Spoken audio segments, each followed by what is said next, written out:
Every conflict, every challenge, every criticism has one critical moment that decides how the rest of it will play out your first reaction. That single heartbeat between what you feel and what you do is where either peace is kept or chaos takes over. And the truth is, most of us lose control in that first moment. We snap back, we roll our eyes, we raise our voice, we send the text too quickly. Then later, when everything calms down, we replay it in our heads and think, I wish I hadn't said that. I wish I had handled it differently. The regret doesn't come from what the other person did. It comes from how we reacted. That's why controlling the first reaction is one of the most powerful skills you can ever train. Now, the first reaction isn't always words. Sometimes it's your tone. Sometimes it's the look on your face. Sometimes it's even your silence, but the wrong kind of silence. The silence that communicates anger or disapproval. People don't just hear what you say, they feel how you react. And the way you show up in those first few seconds sets the tone for everything that follows. Think about a time someone criticized you unfairly. Maybe it was at work, maybe with family, maybe from a friend. That rush of heat in your chest, the tightening in your jaw, that urge to fire back, that's the moment where your mind is being tested. Do you let the emotion drive, or do you take the wheel? If you let emotion take over, you're not actually choosing, you're just reacting. But if you pause, even for 2 seconds, you give yourself a chance to choose a response that serves you better. And that tiny gap between impulse and action is where strength is built. One of the best ways to train yourself is to practice the pause. When someone says something that stings, instead of filling the space instantly, breathe. Let the words sit in the air without rushing to answer them. That pause does 2 things. First, it calms you down. It gives your body time to process the spike of adrenaline that comes with conflict. Second, it unsettles the other person just enough to reset the energy. They expected you to react fast, to fight back, to give them fuel. But when you don't, when you stay calm, you take away their control. You've just shifted the power dynamic without saying a word. Controlling the first reaction isn't about pretending you're not human. You're going to feel things. Anger, hurt, frustration, disappointment. Those feelings are natural. What matters is not that you feel them, but what you do next. Imagine you're holding a match. You can drop it on gasoline and set everything on fire, or you can hold it still until it burns out. That's your first reaction. If you throw it, you can't control what burns. If you hold it, the danger passes.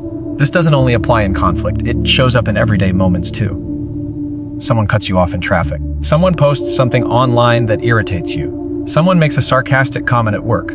Those are all invitations for your first reaction to take over. And most of the time, when we react instantly, we give away our peace to things that didn't even deserve it. When you learn to control that moment, you protect your energy. You keep your peace. You walk away unbothered not because the world got nicer, but because you got stronger. Here's the shift. Instead of asking, what do I want to do right now? Train yourself to ask, what do I want the outcome to be? That simple question puts space between the trigger and your response. Do you want an argument, or do you want resolution? Do you want to prove a point, or do you want to protect your peace? Do you want to add fire, or do you want to build trust? When you know the outcome you want, the first reaction becomes easier to control. The people who master this skill aren't unfeeling robots. They're actually the strongest in the room because they choose how to respond instead of being pushed around by impulse. They understand that real power is not in being the loudest or the quickest. It's in being steady when everyone else is shaking. And when you train yourself to control that first reaction, you become unbothered not because life stopped being messy, but because you stopped letting the mess control you. So the next time that familiar surge of irritation hits, when your chest tightens and your tongue is ready to fire back, remember this: the outcome of the entire conversation rests in that first reaction. If you can control that, you can control everything that follows. And that's how you train yourself to be unbothered. One pause, one choice, one steady first reaction at a time. One of the greatest obstacles to becoming unbothered is the ego. The ego is that fragile part of us that constantly craves validation, that wants to be right, that wants to look good, that hates being wrong. It's the voice that whispers, "How dare they talk to me like that? Don't they know who I am?" And when criticism arrives, whether fair or unfair, the ego takes it personally. Instead of hearing feedback, the ego hears an attack. Instead of considering truth, the ego builds a wall. If you want to live unbothered, you must learn the art of detaching your ego from criticism. Criticism is inevitable. You cannot live in this world without someone, somewhere, having something to say about you. It might be your work, your appearance, your choices, your opinions, even your silence.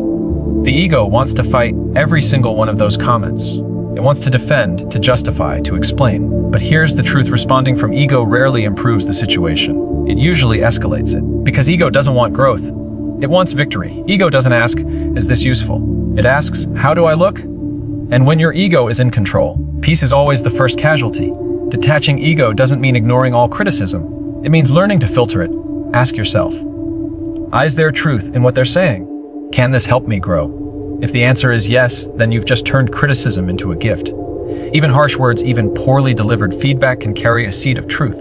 If you can separate the message from the tone, if you can quiet your ego long enough to listen, you can pull out that seed and plant it in your own growth. That's strength. That's wisdom. That's being unbothered. Not because nothing affects you, but because you choose what affects you. But what about unfair criticism? The stuff that's meant to tear you down, not build you up. The insults, the gossip, the careless remarks that sting but carry no truth. That's where ego wants to rise up the strongest. Ego wants to clap back, to embarrass the other person, to prove them wrong. But here's the secret. When you fight with unfair criticism, you validate it. You give it weight. You allow it to live rent-free in your head. Detachment means recognizing when criticism has no merit and letting it pass like background noise. The same way you ignore static on the radio, you can learn to ignore words that don't serve your growth. Think of it this way: you're walking through a market, and someone offers you rotten fruit. Do you argue with them about how bad it smells? Do you spend your energy explaining why you deserve better fruit? No. You just don't take it. You walk past and keep moving. Detachment works the same way. Not every comment requires your acceptance. Not every opinion deserves your energy. The people who live unbothered aren't the ones who never hear criticism. They hear it all the time. The difference is they don't tie their worth to it. Their sense of identity doesn't swing back and forth depending on what someone else says. They've built their foundation so solid that opinions, whether good or bad, don't shake it. Praise doesn't inflate them, and insults don't deflate them. They take what's useful, discard what isn't, and keep moving forward. This is why detaching ego from criticism is such a powerful practice. It frees you. It gives you the ability to stand in the middle of noise and remain calm. You stop being a puppet pulled by the strings of other people's words. Instead, you become the one holding the strings, choosing your movements with intention. That's not coldness, it's maturity. That's not weakness, it's resilience. And here's the irony: when you stop reacting defensively, people actually start respecting you more. They see your calm, they notice your composure. While others are scrambling to defend their image, you're unshaken, and that quiet strength speaks louder than any words you could throw back. It shows that your confidence doesn't depend on constant approval, and that kind of presence is magnetic. So the next time criticism comes your way, pause before letting the ego jump in. Ask, is there truth here? Can I grow from this? If yes, take it and use it. If not, let it fall to the ground and keep walking. Remember, the ego wants to fight for every inch, but peace doesn't come from winning battles. It comes from choosing which battles are even worth your time, and most of them aren't. When you learn to detach your ego, you don't just handle criticism differently, you handle life differently. You stop being controlled by the need to be right, the need to be liked, the need to be flawless. Instead, you stand steady, open to growth, closed to nonsense, and completely unbothered by the noise around you. Silence is one of the most underestimated tools in communication. We live in a world where everyone is rushing to fill the air with words, rushing to defend, to explain, to prove themselves. But the people who are truly unbothered understand that silence is not weakness.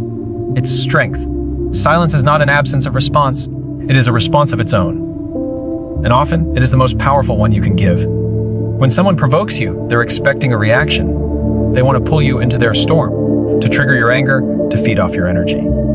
But when you respond with silence, you refuse to step into their game. You stand still while they spin, and suddenly they realize they have no power over you. That's why silence is unsettling. It strips the other person of the control they thought they had. Think about arguments you've had. Most of the damage done wasn't because of what started the conflict, but because of what was said in the heat of the moment. Words thrown out like darts that can't be taken back. If you had chosen silence instead of that quick, sharp comeback, how different would the outcome have been? Silence doesn't mean you agree, and it doesn't mean you're weak. It means you value your peace more than you value winning an argument. Silence also creates space. It creates room for tension to dissolve. Imagine someone trying to pick a fight with you. If you meet them word for word, you feed the fire. But if you pause, if you hold your ground in silence, the fire loses oxygen. And without oxygen, flames burn out. That's the power of silence. It doesn't just protect you, it disarms the other person. Another hidden strength of silence is that it makes people listen. In conversation, when you stop talking, people lean in. They wonder what you're thinking. They fill the space with their own words, sometimes even revealing more than they intended. Silence can be a mirror. It reflects back to the other person their own energy.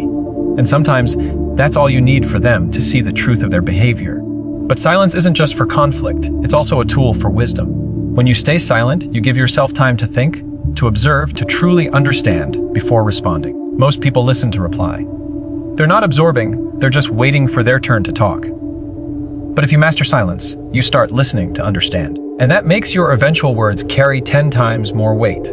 Because when you finally do speak, people know it's not impulsive, it's intentional. Of course, silence requires discipline. The urge to defend yourself, to correct someone, to fire back, that's strong. The ego hates silence because it feels like surrender. But silence isn't surrender.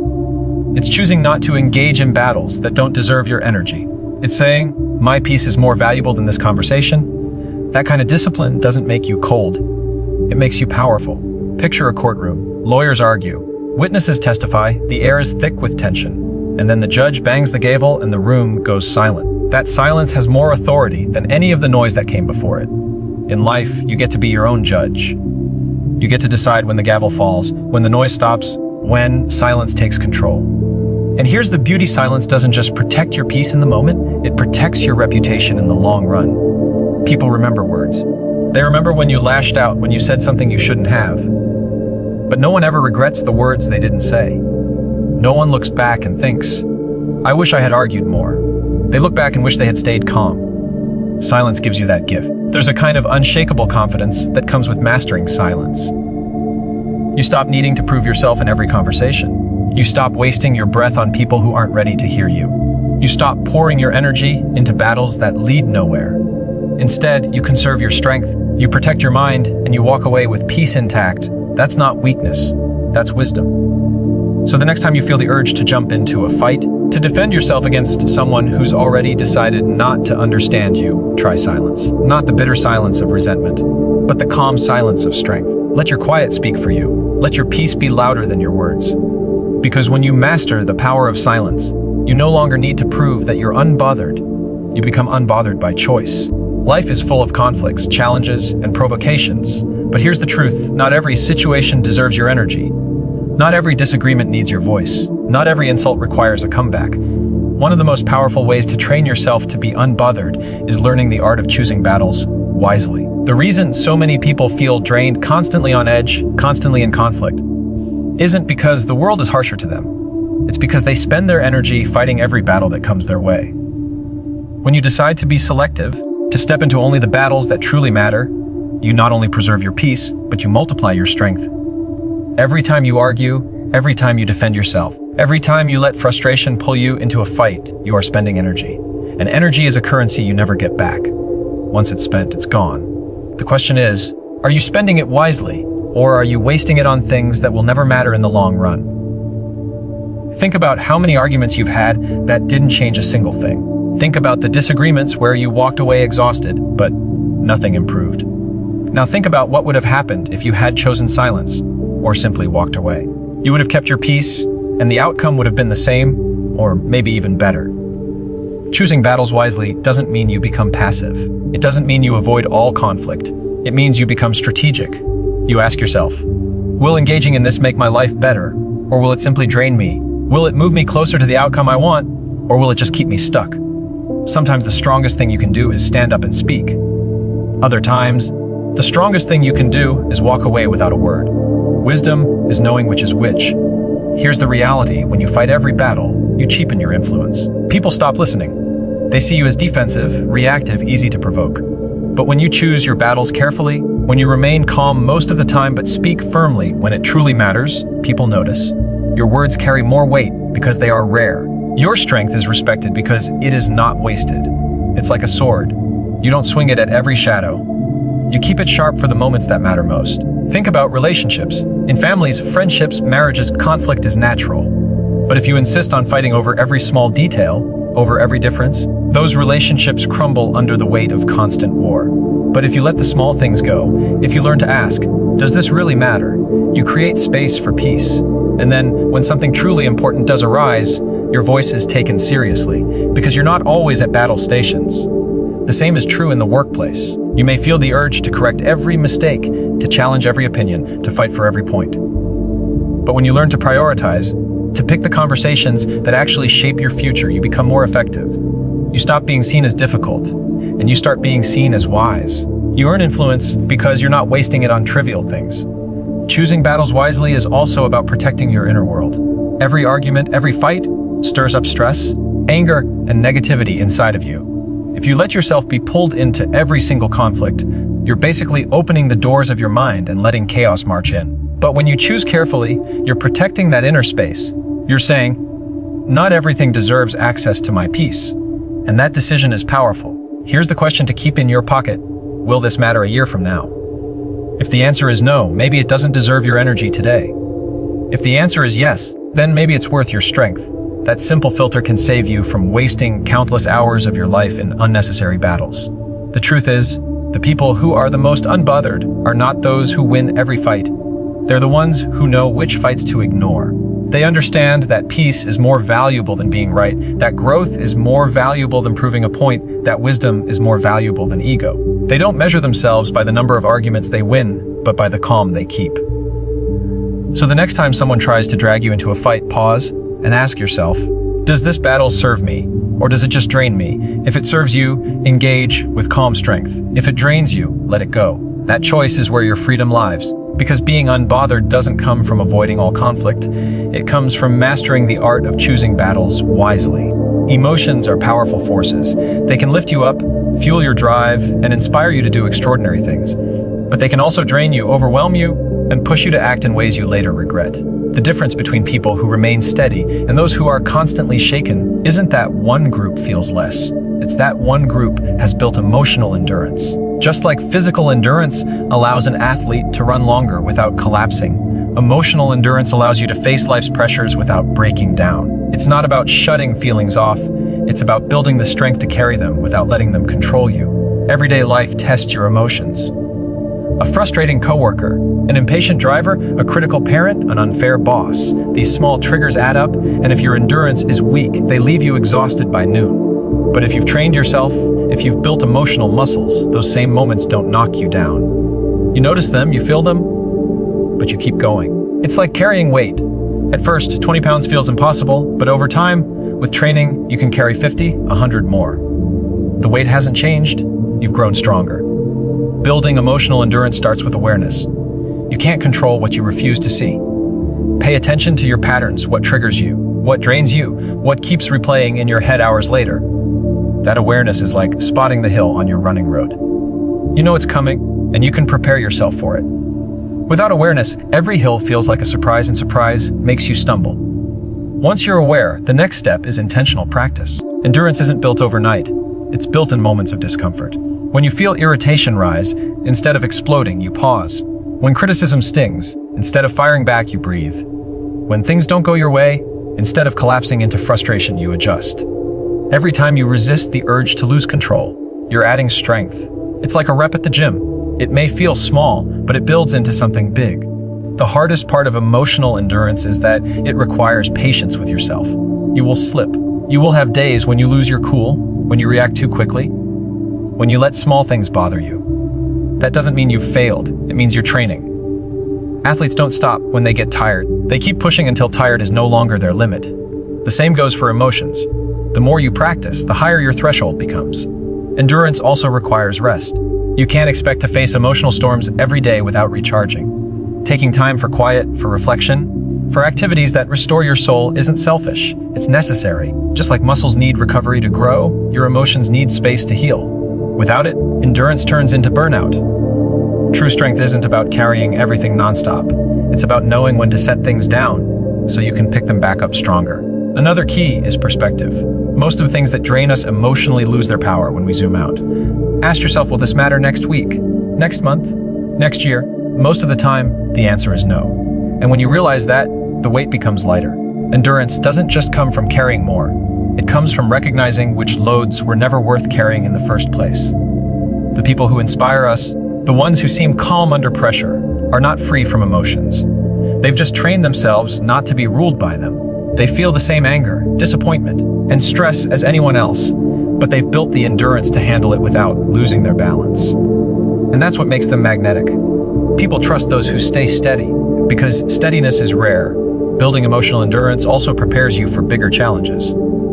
If you can handle the small irritations of life without losing your peace, you're more prepared for the storms that truly test you. Every small practice becomes preparation for the moments that matter most. And when those moments come, you won't collapse under the weight. You'll stand tall, unbothered, ready.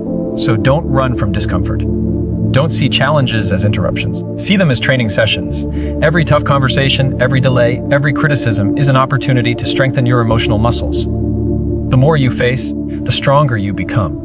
And one day, you'll realize the very things that used to shake you no longer hold power over you. That's emotional endurance. That's freedom. One of the most draining habits we fall into is holding on too long. Holding on to an argument, holding on to an insult, holding on to a mistake, holding on to things that can't be undone. The longer you carry them, the heavier they feel. What could have been a passing moment turns into hours of overthinking, sleepless nights, and unnecessary stress. Training yourself to be unbothered means training yourself to let go quickly. Not because it didn't matter, but because it doesn't deserve a permanent place in your life. Think about how many times you've replayed a conversation in your head, wishing you had said something different, wishing you had responded better. Hours later, the other person has probably moved on. But you're still carrying it, still feeding it with your energy. That's the trap of holding on. It keeps you stuck in the past while the rest of the world moves forward. Letting go doesn't mean the experience didn't hurt. It means you've decided the hurt doesn't get to follow you into tomorrow. The power of letting go quickly is that it gives you freedom in real time. You don't waste your energy dragging yesterday into today. You don't let someone else's careless words decide how your week is going to feel. You acknowledge it. You learn from it if there's a lesson, and then you release it. The quicker you release, the lighter you become. Of course, letting go is easier said than done. The mind loves to chew on problems, to analyze, to replay. But here's the truth, most of the time, we're not solving anything when we're replaying. We're just reliving. And reliving keeps the wound open. The practice here is reminding yourself that closure doesn't always come from fixing or explaining. Sometimes closure comes from deciding, I'm done carrying this. That decision alone is powerful enough to set you free. Another way to strengthen this skill is to focus forward. Instead of asking, why did this happen? Ask, what's next? That shift takes you out of the loop of overthinking and points you toward progress. When your eyes are on the road ahead, the bumps behind you stop mattering so much. The faster you can reorient toward what's in front of you, the less grip the past has over your peace. Letting go quickly doesn't mean you stop caring. It doesn't mean you become numb. It means you value your energy too much to waste it on what can't be changed. It's about protecting your present and your future from being poisoned by something that's already over. When you master this, you walk lighter, you think clearer, and you become unbothered. Not because life stopped giving you reasons to be upset, but because you stopped giving those reasons control over you. So the next time you feel yourself holding on to something small, remind yourself, every moment I keep this, I'm paying with my peace. And my peace is too expensive to spend on what's already done. Release it quickly, move forward, and give your energy only to what truly deserves it. That's the kind of strength that keeps you free. At the end of the day, training yourself to be unbothered isn't about becoming cold or detached. It's about becoming strong enough to protect your peace in a world that constantly tries to take it away. It's about mastering those first reactions so you don't let a single moment of impulse control your future. It's about separating your ego from criticism so that words no longer have the power to define your worth. It's about learning the quiet strength of silence, where calmness says more than anger ever could. It's about choosing your battles with wisdom, saving your energy for the things that truly matter. It's about building emotional endurance so you don't crumble under pressure, but instead grow stronger with every challenge. And finally, it's about letting go quickly, refusing to carry yesterday's weight into tomorrow. When you put all of this together, you realize something important. Being unbothered doesn't mean you don't feel. It means you feel deeply, but you choose carefully. You choose peace over chaos, growth over ego, wisdom over impulse. You become the kind of person who cannot be easily shaken, the kind of person others look to when everything feels unstable. So ask yourself, what would your life look like if you truly lived unbothered? How many arguments would disappear? How much energy would you save? How much more joy would you carry every single day? That version of you already exists. You just have to train it step by step, moment by moment, choice by choice. And when you do, you'll discover that the real strength is not in controlling the world around you, but in controlling the world within you. That's what it means to be unbothered. That's where true freedom lies.